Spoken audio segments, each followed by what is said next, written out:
বাংলাদেশ জামাতে ইসলামের কেন্দ্রীয় মজলিস শুরা সদস্য ও সিলেট জেলা আমির মৌলানা হাবিবুর রহমান হাবিব বলেছেন, এই দেশে আল্লাহর আইন প্রতিষ্ঠার জন্য ইসলামপন্থী শক্তির বিজয় অপরিহার্য।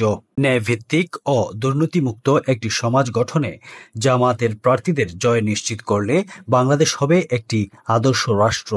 গত ২৬শে জুন বৃহস্পতিবার সিলেট শহরের সুবিদবাজারের একটি কমিউনিটি সেন্টারে জামাতে ইসলামী ৭ নং ওয়ার্ডের উদ্যোগে আয়োজিত ঈদ পুনর্মিলনী ও জনশক্তি সমাবেশে প্রধান অতিথির বক্তব্যে তিনি এসব কথা বলেন। তিনি বলেন, বর্তমান সময়ে চ্যালেঞ্জ ও সম্ভাবনার যুগ। যারা ইসলামী আদর্শকে ধারণ করে সমাজ পরিবর্তনের স্বপ্ন দেখেন, তাদের এখন সংগঠিত হয়ে মাঠে নামতে হবে। জনগণের আস্থা অর্জনের মাধ্যমেই বিজয় সুনিশ্চিত করা সম্ভব।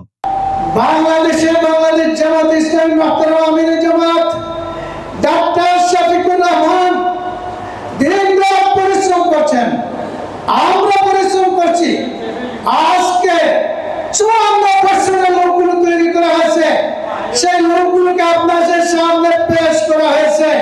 তাই এই লোকগুলোকে ভোট দিয়ে আপনারা বিজয়ী করতে পারলে আল্লাহর আইন এবং স্বপ্নকে শাসনের মাধ্যমে এই বাংলাদেশবাসীকে একটি কল্যাণময় মানবিক ইসলামী রাষ্ট্র ডাক্তার শফিকুর রহমানের নেতৃত্বে আমরা তাদেরকে উপহার দেব ইনশাআল্লাহ।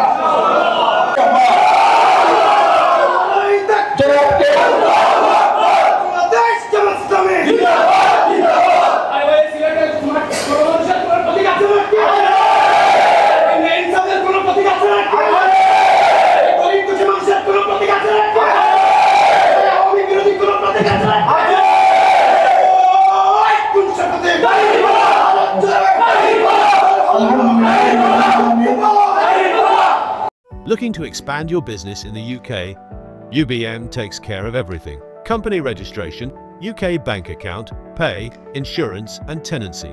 Start with UBM. Expand with confidence. তিনি আরো বলেন, যদি আমরা সত্যিকার অর্থে দুর্নীতিমুক্ত একটি বাংলাদেশ দেখতে চাই, তাহলে জামাতের আমির ডক্টর শফিকুর রহমানের নেতৃত্বে এগিয়ে যেতে হবে। জামাতের ইসলামী দেশকে একটি আদর্শ রাষ্ট্রে পরিণত করতে বদ্ধপরিকর। সভায় সভাপতিত্ব করেন ৭ নং ওয়ার্ড জামাতের সভাপতি মোহাম্মদ আনোয়ার হোসেন পাঠান ও সঞ্চালনা করেন টিম সদস্য সৈয়দ পাহারুল ইসলাম রিপন।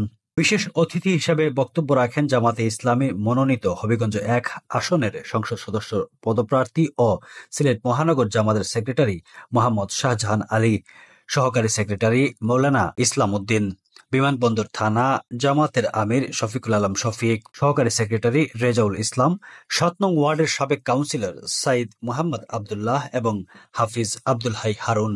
এ সময় আরও বক্তব্য রাখেন জামাত নেতা আতিকুর রহমান চৌধুরী ও সাইফুল করিম চৌধুরী হায়াত। জনশক্তি সমাবেশ ও ঈদ পুনর্মিলনীতে স্থানীয় নেতাকর্মী, সমর্থক ও শুভানুধ্যায়ী উল্লেখযোগ্য সংখ্যক মানুষ অংশগ্রহণ করেন।